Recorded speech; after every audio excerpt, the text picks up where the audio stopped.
Hello, and welcome to this episode of Kennedy Saves the World. Like many of you, I've caught spring fever, and it absolutely sucks. I've been sick since last week. It's not COVID. It's not the flu. It's some form of bronchitis and laryngitis, and it absolutely blows. And I have a horrible immune system, and I've known for years how to take care of myself. I've gotten very good at heading these things off at the pass with the kitchen sink approach, of which I am a big fan. For a long time, I used only hippie medication. It was only naturopathic and homeopathic medication. I would not take any Tylenol, no antibiotics, nothing like that. No anti-inflammatories, no anti-nausea. Although my voice can be nauseating to some of you, and for that, you're very welcome.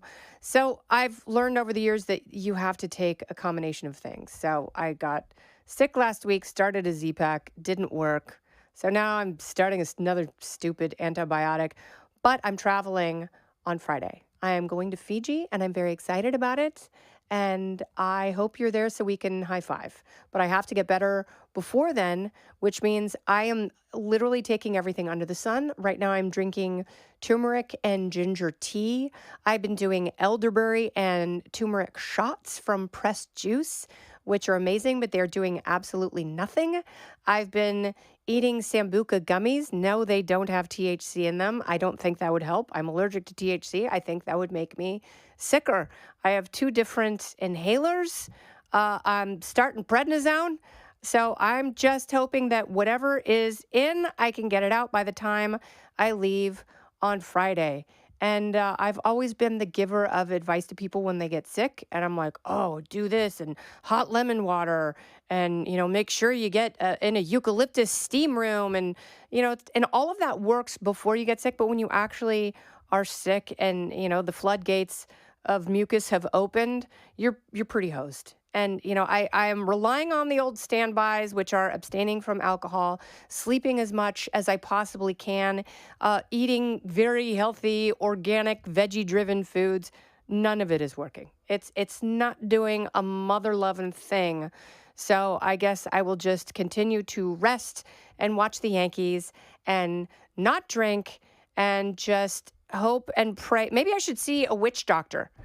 Maybe I should see one of those Times Square psychics, and they can tell me for how long my future will be raspy and froggy and throaty and gross before I feel better. And maybe I won't. Maybe I'm just gonna sound like Anthony Fauci, and maybe I trusted the science too much in the pseudoscience, and maybe I should wear a mask. I might, when I fly, I might wear a mask. I might not. Might just wrap a beautiful Gucci scarf around my head and call it sexy. Maybe that'll be enough to keep me from contaging all of my flight mates. I don't know. I should feel better by then. Don't go anywhere. More Kennedy Saves the World right after this. I read an interesting article speaking of flying. So I'm flying with one of my best friends who is a tremendous flyer. And I am a big believer in flying with people who are at your travel level. And that does not necessarily mean money. I'm happy to travel with people who are on a budget. Sometimes you have a better time that way because you have to challenge yourself to find experiences that make everybody happy. And I think that's great and adventurous, and I'm all for it.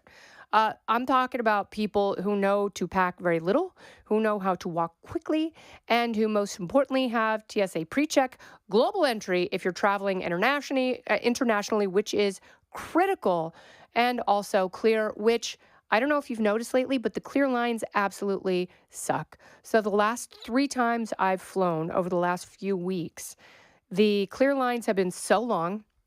Halfway through, I've gotten out, gone over the TSA PreCheck line, and gotten through way before any of the people in front of me in the clear line. I know they're updating their system, and they're adding new pictures and biometrics and people's email addresses, and it's taking time to update the system. But it's a really crappy system if you're paying extra money for clear. If they had, clear platinum, I would probably pay for that too.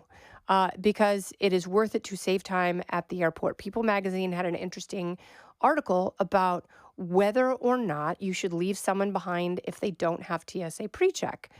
Here's the thing about traveling. Traveling If it is important to you, you should find a partner, a romantic partner for whom travel is also important. And if they are new to your travel arena, be patient with them for the first few trips until they catch up to speed. And if you are dating someone, yes, you have to wait with them in the normie line. And, just don't pack a laptop and wear clogs so it's easy to take off your shoes. You'll be fine. It's not going to take that much longer. But if you are with someone and they have not caught up to speed yet, be patient with them and make sure they know how important it is if you're going to travel together and if you are going to make that an important aspect of your relationship. You're all on the same page, and you're all on the page that you have the ease of travel tools like TSA and Clear and Global Entry. So when you go in and out of the airport, it is pretty seamless. However, that's only for someone you're dating. If you are with a friend and they do not have TSA PreCheck, you are fine to leave that friend behind unless they have some sort of memory issues or special needs, or they are somehow physically impaired. Then you have to stay with them. Hold, please. See, I did the vampire sneeze. I'm so responsible. I did not sneeze into the microphone. I don't know who's using this next. Maybe it's Martha McCallum. I don't want to damage her innards and, send her through the mucus floodgates. That would be a cruel thing to do.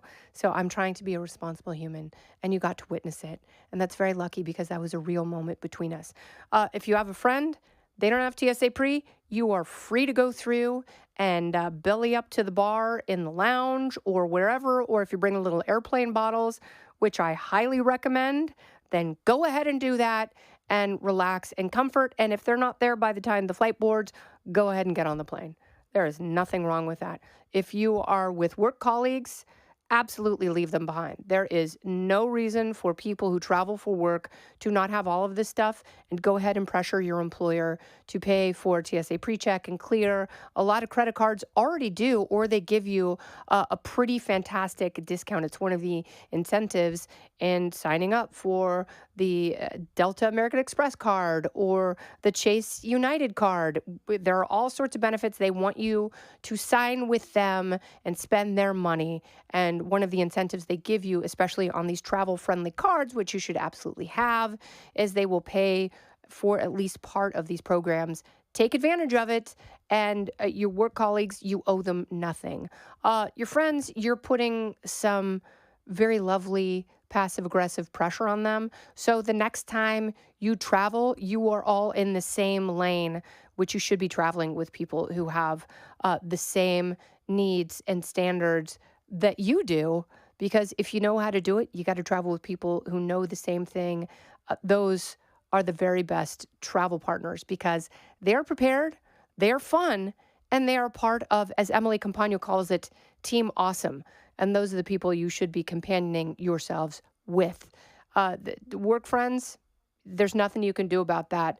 Don't feel bad about it. Just go, enjoy your life, enjoy your well-packed carry-on bag, taking only the sexy necessities. So when you land, you will be refreshed and amazing and hopefully not filled with the sickness that has befallen me.